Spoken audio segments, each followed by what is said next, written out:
What's going on, guys? It's Kari here, and don't have a sneaker to show you guys today because today we got to talk about something really serious. I don't really know where I'm going with this or what I'm going to say. Nothing's scripted, nothing's really written down, and this news is so fresh that I really just wanted to get on here and kind of give my thoughts about it and give a word of caution to everybody that is out shopping this holiday season. If you're not aware, yesterday there was a shooting that happened at Cumberland Mall in Atlanta, Georgia. Now, a lot of information's been coming out about exactly what happened, what started, and what we do know at this point is that it started from a conflict that stemmed from a pair of the Bred 11s. Not only were people crazy about the sneakers, but it's 2 weeks before Christmas time, so everybody was just flooding the mall anyway, trying to get some shopping done. I've been to Cumberland Mall many times. If you guys are familiar with where SneakerCon is in Atlanta, you know that it's actually out there very close to Cumberland Mall, so a lot of people who go out there and they stay near the Cobb Center actually go shopping at Cumberland Mall anyway, so a lot of people frequent that mall all the time. It's super popular. Now, the good news from what I understand is that the shooter or shooters, I'm not sure if it was 1 or 2 people that had guns on them,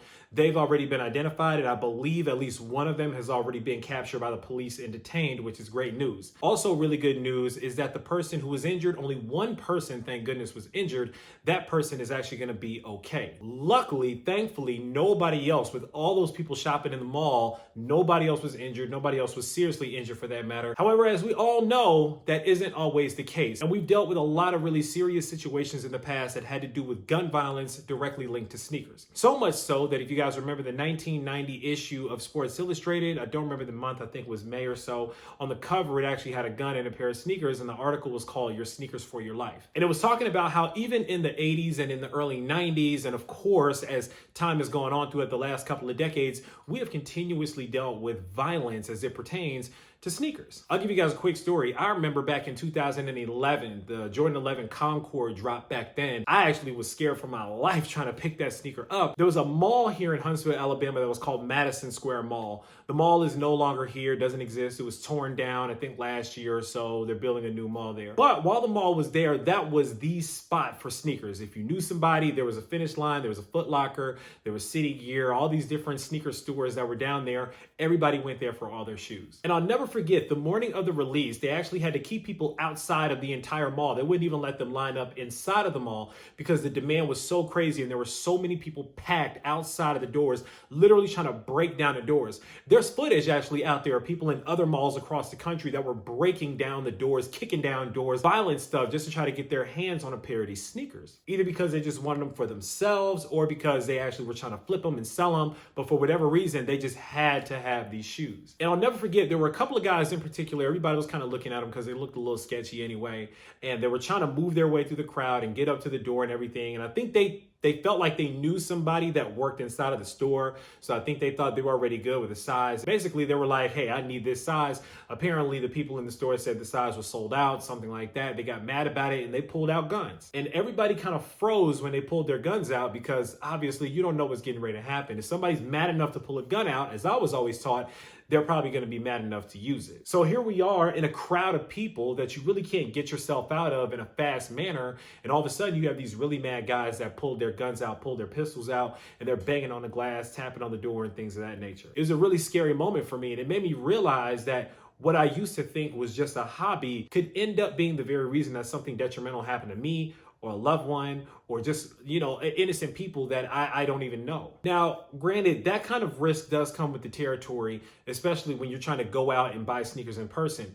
I'll be honest with you guys, that's why I've resorted to a lot of online shopping these days, just to try to avoid all of that, avoid all those people. I just saw a fight go down in the parking lot of the mall yesterday. So even if it wasn't for sneakers, it was just something else that happened. Somebody cut somebody off in traffic. They got mad about that. If somebody gets the last candle in Bath and Body Works, they may get mad about that and get into an argument. There's so many things happening this time of the year because people's emotions are running high. People are going into debt, trying to buy themselves gifts, trying to buy the kids gifts, buy their family gifts.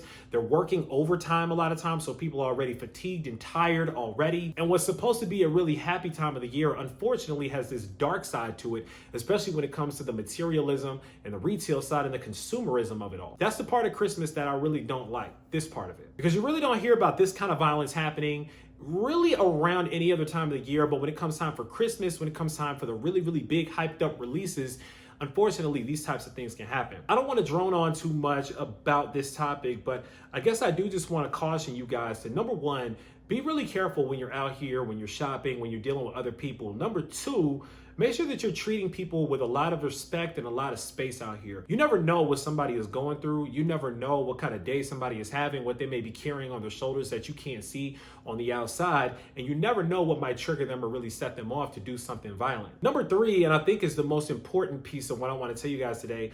I know a lot of you guys that watch this channel, you guys resell shoes. Reselling is very real, it's very rampant. Everybody is reselling shoes. Even if you don't have a business that actually resells shoes, everybody wants to make a little bit of extra money, especially during the holiday season.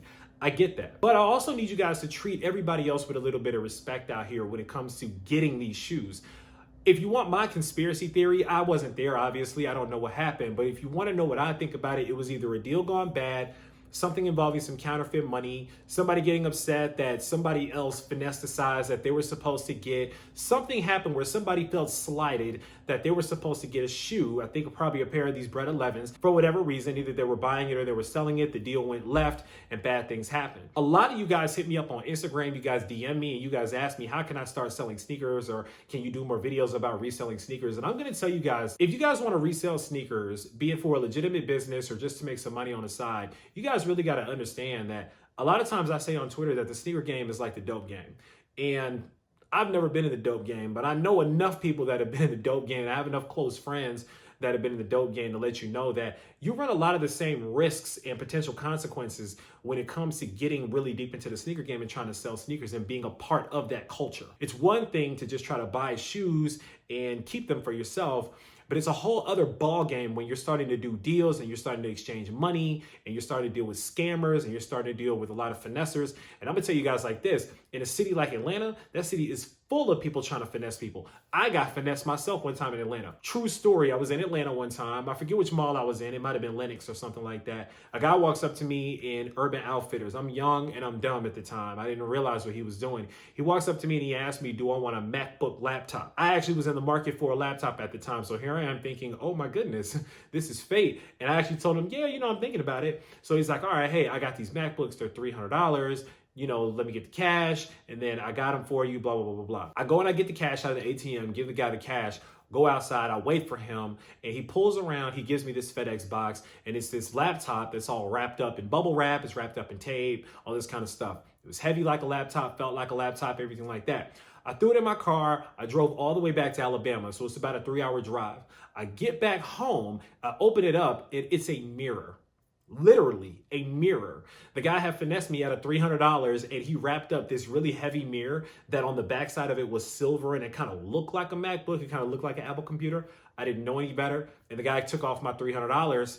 I never saw him again. That kind of thing happens a lot of times in Atlanta, but I'm gonna tell you guys, if you're one of those types of people that's trying to get over on people, or if you're one of those types of people on the selling end that's trying to screw people, you got to be prepared to deal with some really bad risks and some really bad consequences out here. And I don't want you guys to be involved with any of that out here. Do good business, do honest business, make it simple, make it smooth, and make sure that everybody gets home safe at the end of the day. That's the most important part. Take another person with you, take a couple of people with you if you're gonna go meet up with somebody to sell them some sneakers. Make sure that your location is on, make sure that people know that you're safe, you're good, stay on the phone with somebody, do whatever you gotta do to make sure that you are safe no matter what you're doing out here when it comes to selling these shoes during the holiday season. I tell people all the time, I'm from St. Louis, and the wintertime is what we call robbing season. People are robbing, people are doing all kinds of crazy stuff because there's a lot of people out here that can't afford to get the $220 Jordan 11 Breds, but they certainly can afford to go run up on somebody and try to rob them for the shoes. So for all you guys that want to be the man and be on the internet with a whole bunch of pairs of these shoes and you want to be walking through the mall with a whole bunch of bags feeling like the man,